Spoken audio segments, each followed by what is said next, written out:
शहर से गुजरे फ्लाईओवर पर हादसा हुआ। रात करीब 12 बजे हादसा हुआ है। फ्लाईओवर पर वर्ना कार स्कॉर्पियो से टकरा गई। वर्ना कार चला रहे युवक की मौत हुई है। स्कॉर्पियो में सवार 2 लोग जख्मी हुए हैं। पुलिस पूरे मामले की जांच कर रही है। तो पानीपत से ये बड़ी खबर बताते हैं। शहर से गुजरे फ्लाईओवर पर यह हादसा हुआ है। रात करीब 12 बजे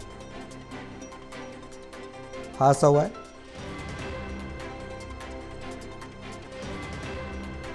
प्रोडक्ट टीवी के एसेट एडिटर पानीपत से देवेंद्र कथुरिया हमारे साथ हैं फोन लाइन पर। ज्यादा जानकारी के लिए इसे दिन का रुख करेंगे। देवेंद्र जी, क्या कुछ जानकारी अब तक मिल पा रही है इस घटनाक्रम को लेकर? किसकी गलती थी? ड्रिंक एंड ड्राइव का ये मामला था। किन पहलुओं तक जांच जा रही है? क्या जानकारी है?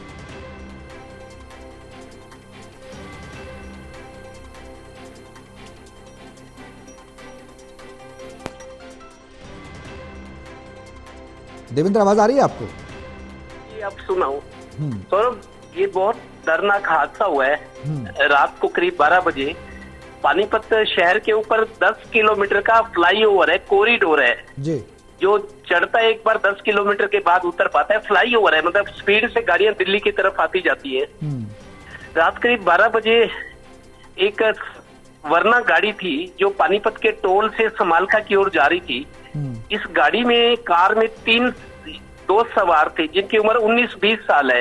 एक का नाम सचिन है, एक का नाम माधव है और एक का नाम कुछ और है, उनका दोस्त है। तो तीनों दोस्त, ये कार जा रही थी समालखा की तरफ दिल्ली रोड पे।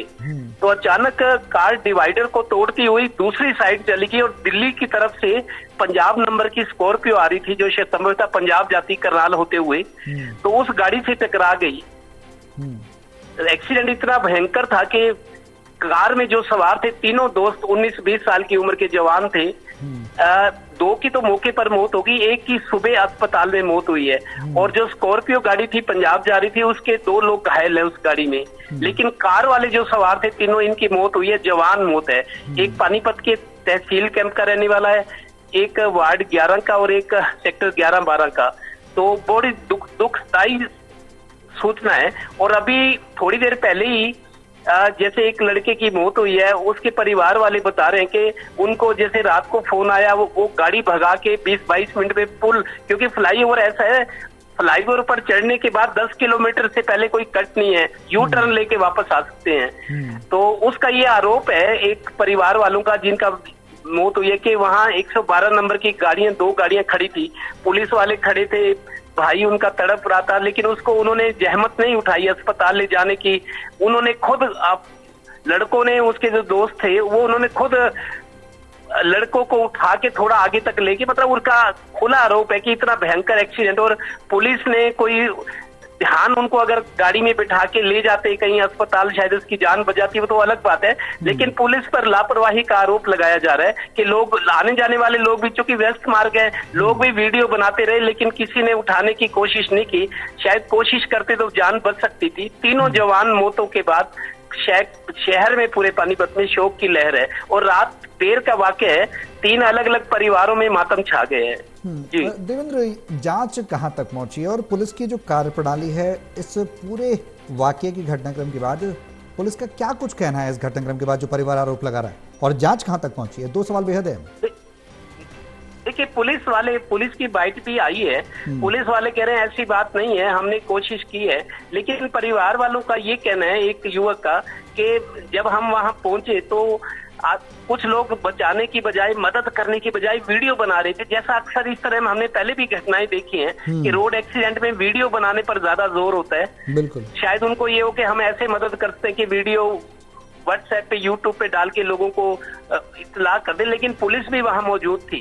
तो एक परिवार जन ये कह रहे कि हम 4-5 लड़के भागते हुए गए, हांफते, क्योंकि वहां से कोई रास्ता है नहीं। एक बार पुल पर, फ्लाईओवर पर चढ़ जाओ तो फिर 10 किलोमीटर के बाद उतरते, शहर के आर पार है। तो वो खुलकर आरोप लगा रहे हैं पुलिस पर लापरवाही का कि 112 नंबर की 2-3 गाड़ियां खड़ी थी। शायद क्योंकि हादसा बहुत गंभीर था, इस वजह से गाड़ियां इधर उधर की आएगी। लेकिन उनका ये है कि इनको अगर हमारे आने से पहले या हमारे होते हुए भी उठाकर हॉस्पिटल ले जाते, टाइम से इलाज हो जाता, तो उसमें उनकी शायद जान बच जाती। तो एक युवक की जो आज सुबह मौत हुई है वो भी दर्दनाक। उसका भाई जब पहुंचा, जब उनको सूचना मिली तो अस्पताल में, सचिन है उसका नाम, उसने कहा मेरे को पानी पिला दो। तो परिवार के जो उसके भाई या कजन थे, तो जो इंजर्ड था सचिन, उसने कहा पानी पिला दो हॉस्पिटल में। पानी पिलाया तो सबसे उसने बात की, लेकिन 10-15 मिनट में ही उसकी सांसें थम गई। तो कितना दर्दनाक हादसा है कि घायल अवस्था में उसने कहा पानी पिलाओ, और 3-4-5 जो परिवार के लोग थे, उसकी भाई था या कजन ब्रदर थे, उससे उन्होंने बात की कि मेरे को ऐसी ऐसी चोट लगी है। ज्यादा बताता इससे पहले ही उसकी सांसें थम गई। तो 2 मौतें रात को हो गई थी, 3 मौतें हुई हैं और 2 पंजाब के लोग भी घायल हुए हैं। अभी डिवाइडर पे कार कैसे चली, हालांकि उन घर वालों का ये कहना है कि ये तीनों दोस्त किसी जन्मदिन पार्टी पर जा रहे थे, अभी होकर नहीं आए थे।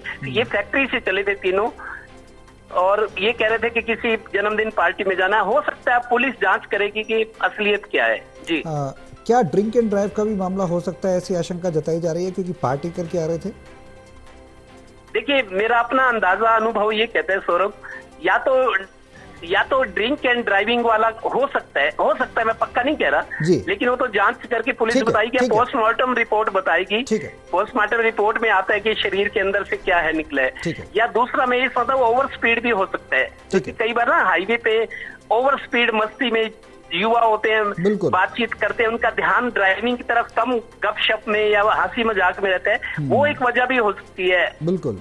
और इस घटनाक्रम के बाद देवेंद्र, ओवर स्पीड हो सकता है या ड्रिंक एंड ड्राइविंग दोनों, लेकिन अब ये काम पुलिस का है जांच करना, और पोस्टमार्टम रिपोर्ट में क्या आता है।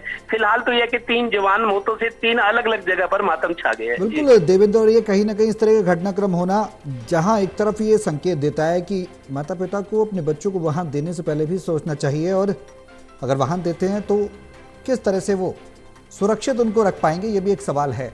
और अब जांच कहां तक पहुंचेगी, क्या कुछ निकलकर सामने आएगा, ये बात की बात है। फिलहाल इस घटनाक्रम के बाद शोक की लहर जरूर दौड़ी है। बहुत शुक्रिया देवेंद्र तमाम जानकारी।